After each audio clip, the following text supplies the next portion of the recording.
Welcome back, future leaders. Man, I am absolutely pumped to have you guys here for this explainer. Look, if you're an engineering grad staring down the barrel of the 2025 exams and you're feeling the heat, take a breath, because you're in exactly the right place. Today, I'm your mentor, your coach, and your guide. We are going to decode the brand new Indian Railway Management Service Guidelines, the IRMS. And hey, this isn't just some boring summary. This explainer is your absolute ultimate playbook to completely conquer the 2025 exam cycle. So grab your notebooks, sit up straight, and let's get to work. All right, here is our playbook for today. We're going to start with the big recruitment shifts, then explore your career options, nail down those strict eligibility rules, break down the exam's obstacle course, and finally, finish up with my personal strategies for your success. Let's dive in. Section 1. The Big Shift. Let's understand the new recruitment rules. Okay, so take a look at the clear contrast here between the administrative CSE pathway and the highly specialized technical ESE pathway. Over the last couple of years, the government tried this grand experiment, unifying all railway recruitment into just one single exam. But, well, it created some serious friction. I mean, testing highly specialized engineers on general humanities or expecting admin officers to manage complex technical assets, it just kind of missed the mark for the national carrier. So what did they do? They pragmatically reverted to a dual pathway model, meaning if you want the technical operations like civil, mechanical, or electrical, you are going through the engineering services exam. But if you want administration, you go through the civil services exam. Makes perfect sense, right? Now, I know some of you might be wondering, wait, what about the candidates recruited during that unified experiment between 2022 and 2024? Listen, don't panic. The Railways has rolled out a massive safety net. If you are one of those earlier unified recruits, you actually get to choose between the accounts, personnel, or traffic subcategories. It's a brilliant move, honestly, because it ensures your inter-C seniority and your long-term promotion paths stay completely stable despite all these rule changes. Your career is totally safe.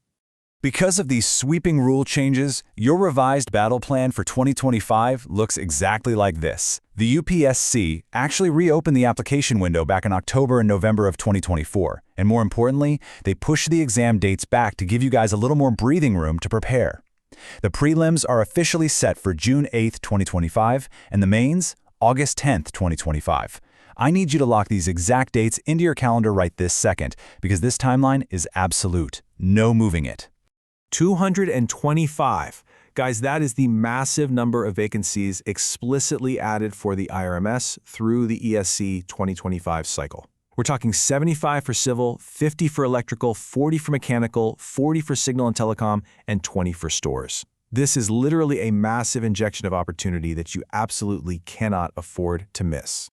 All right, moving on to Section 2, Cadres and Careers. Time to talk about building your railway legacy. So what does your life actually look like once you finally put on that uniform? Well, if you take the technical route through the ESE, your daily work is incredibly hands-on. You'll be managing massive track infrastructure, overseeing locomotive maintenance, controlling complex signaling networks, or even handling global supply chain procurement for the stores cadre. Now, if you take the administrative CSE route, your daily grind shifts to strategic human resource management, complex financial audits, and large-scale transportation logistics. But here's the best part. The thing that really matters, both paths offer absolutely unmatched long-term stability and incredible career progression. We are talking fast-tracking straight to the senior administrative grades and becoming a highly respected Class 1 gazetted officer. How cool is that? Section 3. Eligibility Rules. Are you ready to play? Buckle up, because it's time for a little tough love from your mentor. Before you even dream of walking into that exam hall, you've got to pass the bureaucratic gatekeepers. The age limit is strict.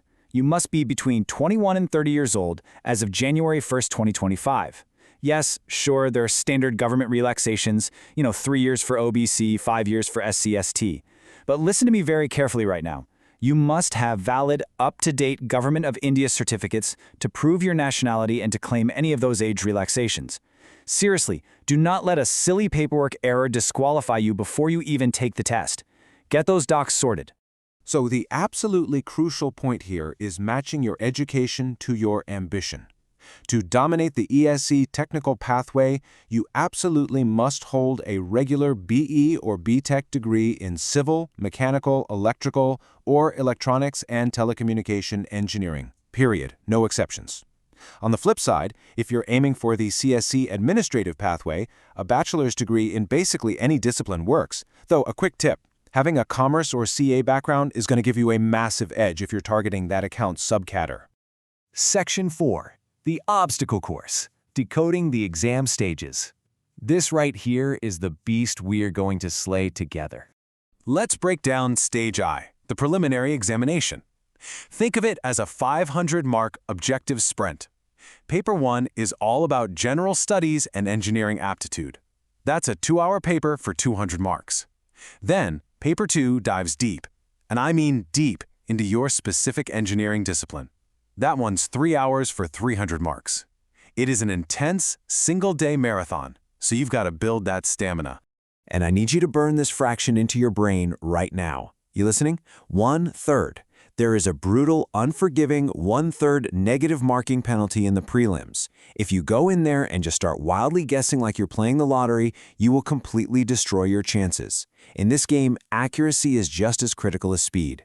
Remember that. Let's zoom out for a second and see how this builds your entire journey. Step 1 is surviving that 500-mark prelim we just talked about. If you clear the cutoff there, you advance to Step 2, crushing the conventional mains. That's 2 heavy, descriptive papers worth a massive 600 marks total. And finally, if your written scores hold up, you reach Step 3, the 200-mark personality test right in front of the UPSC board. You have to qualify each consecutive stage to secure your spot. It's a climb, but it's worth it. Which naturally brings us to the million-dollar question. How do you actually beat the ESEE and secure your IMRS seat?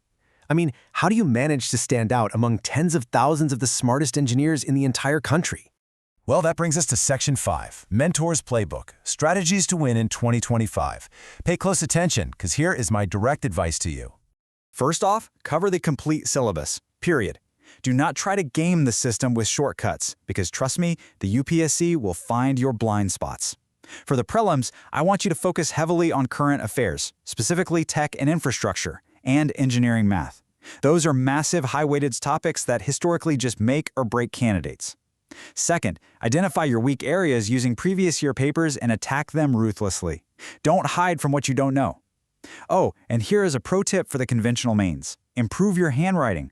Seriously, if the examiner can't easily read your brilliant engineering solution, you are literally leaving points on the table. Presentation absolutely matters.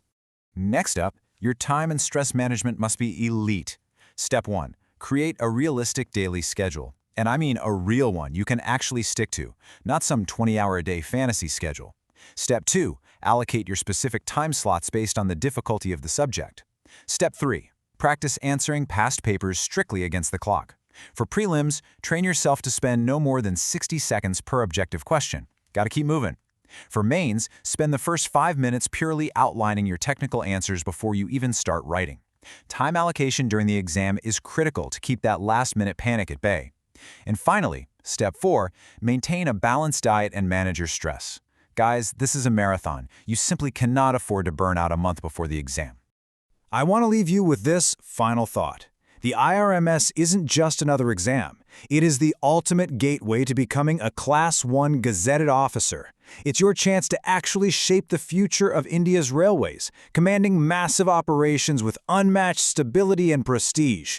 The blueprint is right here in this explainer. The vacancies are waiting for you. So I have to ask you, are you ready to lead? Get to your desks, start your prep, and go make 2025 your year. You've got this.